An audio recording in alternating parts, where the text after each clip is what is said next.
अस्सलाम वालेकुम, मैं हूं डॉक्टर रुखसाना शेख और हम एक नई वीडियो के साथ एक नए टॉपिक के साथ आपके साथ हाजिर हुए हैं हमारा चैनल हेल्थ एंड हार्मोनी के साथ। सो आज हम जो टॉपिक पे बात करेंगे दैट इज एंडोमेट्रियोसिस। एंडोमेट्रियोसिस कुछ ने सुना होगा, कुछ ने नहीं भी सुना होगा। सिम्टम्स बहुत सारे लोगों को होते होंगे लेकिन समझ नहीं आती होगी कि ये क्या है। तो ये देखा गया है कि ये फीमेल्स को इफेक्ट करता है और इसकी जो प्रेवलेंस है इन फीमेल्स इज 1 in 10, तो वो काफी लार्ज हो जाती है। काफी large number of women they are suffering from it and sometimes इसको बहुत लेट डायग्नोज किया जाता है बिकॉज इसका कोई स्पेसिफिक एज सच टेस्ट नहीं होता। तो शुरू में तो जब लोगों को हो रहा होता है तो इतना अंदाजा नहीं होता and they may take it as something which is normal. इसमें होता क्या है कि it presents with severe menstrual pain के साथ और समटाइम्स ये जो है अर्ली अगर स्टार्ट होता है तो 2-3 दिन ही रहता है एंड समटाइम्स इट प्रोलॉन्ग्स, बहुत ज्यादा होना शुरू हो जाता है और वो इतना ज्यादा होना शुरू हो जाता है कि वो आपकी नॉर्मल रूटीन लाइफ जो है वो इफेक्ट होना शुरू हो जाती है। तो ऐसे केस में जो है फिर जाके तो है वो डॉक्टर से कंसल्ट किया जाता है कि ये क्या चीज है। सो व्हाट इज एंडोमेट्रियोसिस, हम इस चीज के ऊपर क्यों आज बात कर रहे हैं। एंडोमेट्रियोसिस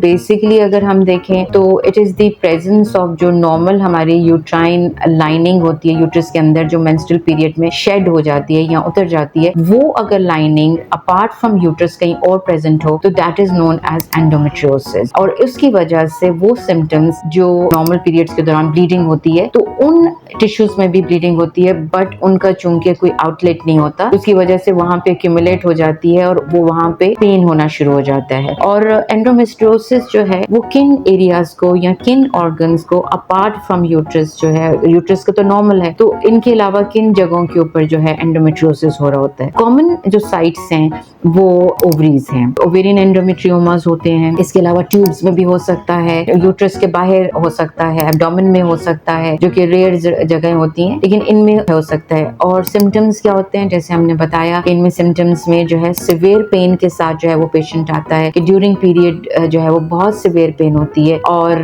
वो पेन जो है वो पीरियड्स के दौरान इंक्रीज करती है। समटाइम्स यूरिन पास करते हुए भी बहुत पेन होती है, स्टूल पास करते हुए भी पेन होती है क्योंकि थोड़े से बाजुकात एंडोमेट्रियोमास या एंडोमेट्रियोसिस ब्लैडर के ऊपर या स्टूल पास उस जगह पे भी हो सकता है। तो ये सारी चीजें जो है इसकी वजह से जो है सिवियर पेन हो जाता है और वो जैसे हमने पहले कहा कि इतनी पेन होती है कि आपकी रूटीन लाइफ डिस्टर्ब होना शुरू हो जाती है। जब पेशेंट डॉक्टर के पास आता है और डॉक्टर को ये सारे सिम्टम्स बताए जाते हैं, सबसे पहले तो जो किया जाता है वो अल्ट्रासाउंड किया जाता है और अल्ट्रासाउंड पे अगर तो ओवरीज में है तो बड़े इजीली नजर आ जाता है और अगर ओवरीज में सिस्ट बनी हुई है तो हम उनको एंडोमेट्रियोमास भी कहते हैं। समटाइम्स वो उसको हम चॉकलेट सिस्ट भी कहते हैं because when you open up तो वो रिटेन्ड ब्लड होता है तो it is dark in colour, it is brown in colour, so that's why it's known as a chocolate cyst as well. उसमें अगर ओवरीज में ये निकलता है, if it is somewhere else तो पेन तो उसी तरह है। तो डायग्नोसिस हम किस तरह किया जाता है, डॉक्टर डायग्नोज कैसे करते हैं। एक तो जैसे हमने कहा अल्ट्रासाउंड से कर लिया, अल्ट्रासाउंड के बाद अगर नहीं प्रॉपर डायग्नोसिस हो रहा है then we go for the MRI and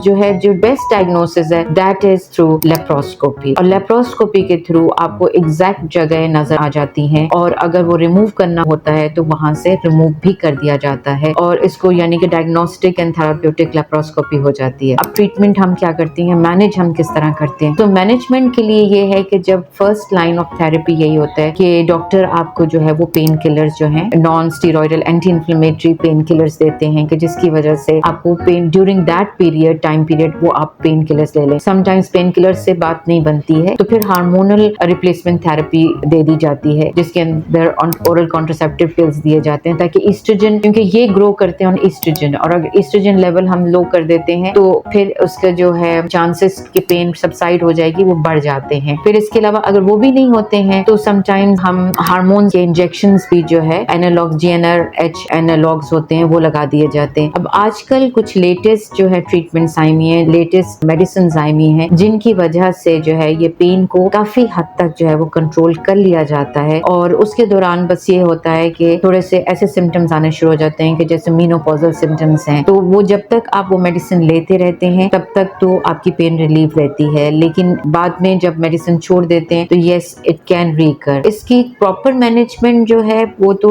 यही है, सिम्टोमेटिक मैनेजमेंट ही करते हैं। अगर हम एक दफा रिमूव करते हैं तो देयर आर चांसेस कि दोबारा से बन सकते हैं। जो लास्ट रिजॉर्ट होता है उन केस केसेस में, उन एंडोमेट्रोसिस के केसेस के अंदर जो कि बहुत ही सिवियर पेन है और जो बर्दाश्त के काबिल नहीं रहती, तो उन केसेस में, और specially if child bearing age नहीं है या मजीद फैमिली नहीं चाहते, तो बहुत रेयर केसेस में जाके फिर जो है वो हिस्टेरेक्टमी कर दी जाती है, यानी कि यूट्रस को रिमूव कर दिया जाता है। But that is not the solution. और सोल्यूशन जैसे हमने कहा कि अभी चूंकि इसके ऊपर बहुत सारी रिसर्च भी हो रही है और जो लेटेस्ट रिसर्च आई है, कुछ मेडिसिन ऐसे अवेलेबल हुए हैं जिससे सिम्टम्स बहुत हद तक जो है वो रिग्रेस कर जाते हैं। So this was the video about endometriomas, और हम एक और वीडियो के साथ हाजिर होंगे नेक्स्ट टाइम। तब तक के लिए इजाजत दीजिए। अल्लाह हाफिज।